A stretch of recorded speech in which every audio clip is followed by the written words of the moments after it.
The Taiping Rebellion, China 19th century. The bloodiest civil war in history. The Messiah from the South. The rise of Hong Xiuquan and a heavenly cause.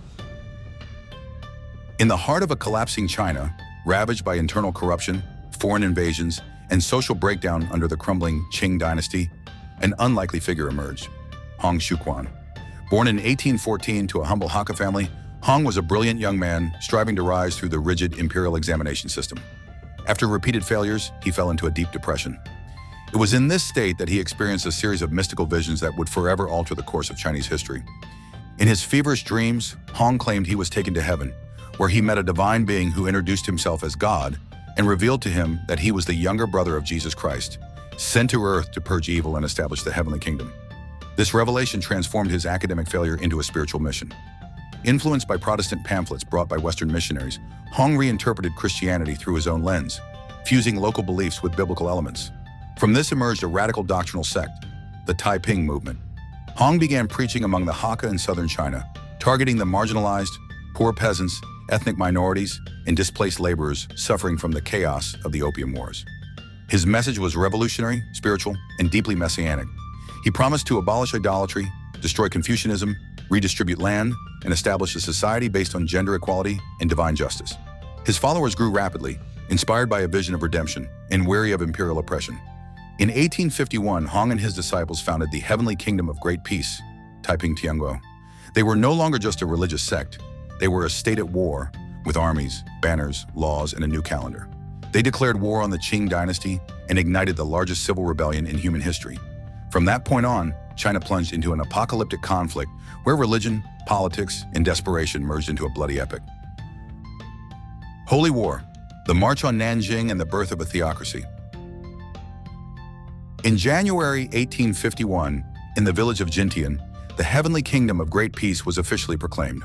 No longer merely a spiritual movement, it was now an insurgent state openly at war with the Qing Dynasty.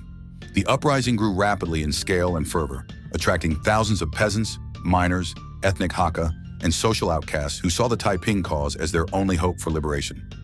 Thus began a civil war that would become the bloodiest in world history. The Taiping army was unlike anything seen before. Tens of thousands of fanatical soldiers, uniformed, disciplined, and driven by a messianic ideology that blended syncretic Christianity, agrarian justice, and radical morality. Hong Xiuquan's spiritual authority was supreme, but the command structure included charismatic leaders like Yang Xuqing, the King of the East, and strategist Feng Yunshan. Faith was their fuel. Soldiers believed they were fighting for paradise on earth, turning every battle into a sacred crusade. The offensive spread quickly. Within months, the Taiping captured key cities like Yong'an and Wuchang. Each victory attracted more recruits. Hong's generals proved adept at mobile warfare. Rapid marches, relentless sieges, lightning assaults. In 1853, after a string of devastating victories, they marched on Nanjing, one of Imperial China's most symbolic cities. The siege was brutal, the massacre immense. When Nanjing fell, it was renamed Tianjin, Heavenly Capital, and became the heart of the new Messianic Empire. Tianjin was reshaped by theocratic principles. Men and women were segregated in separate districts. Opium, alcohol, and tobacco were banned. Confucianism was outlawed. The Taiping scriptures became mandatory reading. Life was governed by an austere moral code. Women held unprecedented roles in government and military, a rare case of gender equality in that era. Land was redistributed under collective rules. The capital became a grand-scale political and spiritual experiment. But cracks quickly appeared in the utopia. Harsh discipline bred tension between civilians and soldiers. Absolute prohibitions were cruelly enforced. The population that once welcomed liberation began to fear its liberators. Meanwhile, the Qing, humiliated and panicked, regrouped. Beijing, under threat, pleaded for reinforcements and guidance from foreign powers. The empire was on the edge of collapse.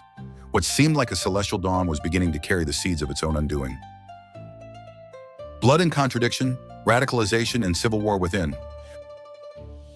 With Nanjing secured and vast provinces under their control, the Heavenly Kingdom appeared stable. But power concentration and escalating fanaticism soon eroded its foundation. The Heavenly King, Hong Xiuquan, gradually withdrew from military and administrative decisions.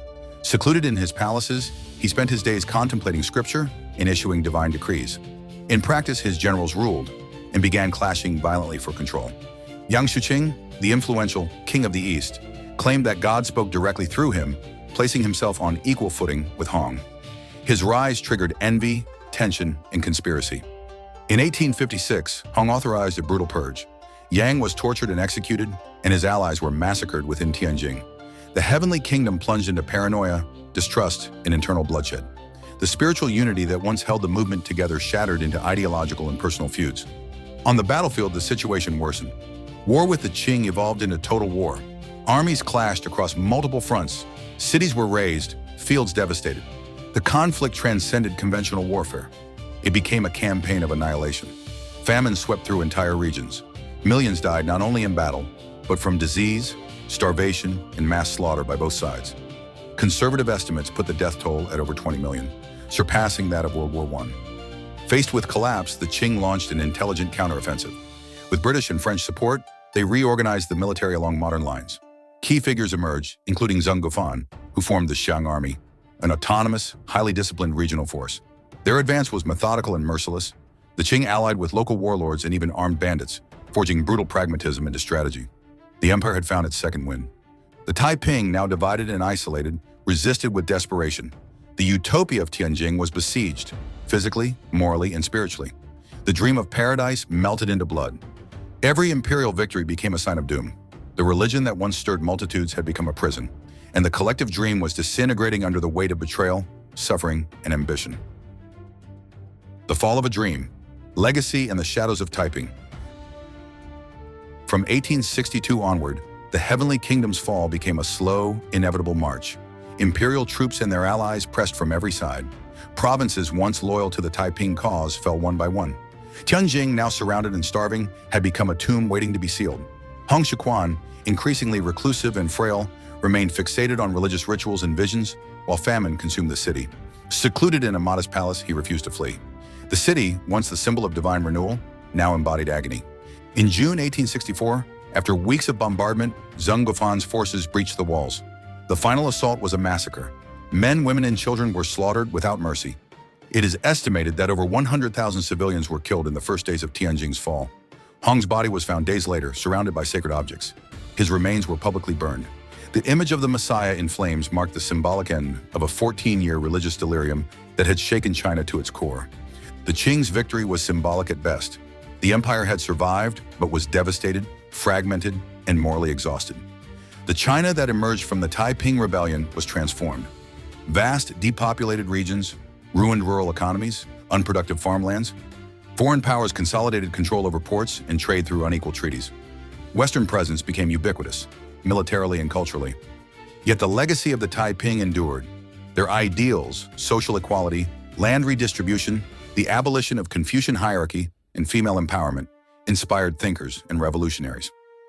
Mao Zedong would later study Hong Xiuquan, seeing in him a prophetic precursor of socialist revolution. Despite their defeat, the echoes of the Taiping Rebellion were never fully silenced. Often forgotten in the West, the Taiping Rebellion represents one of history's most extreme episodes, where spirituality, utopia, and brutality collided with full force. It is more than a civil war. It is a warning about the dangers of unrestrained faith, absolute power, and the seductive illusion of salvation built on collective suffering. Final reflection: the historical meaning of Taiping. The Taiping Rebellion was not merely a demographic tragedy or political collapse. It was a brutal mirror of a civilization on the brink.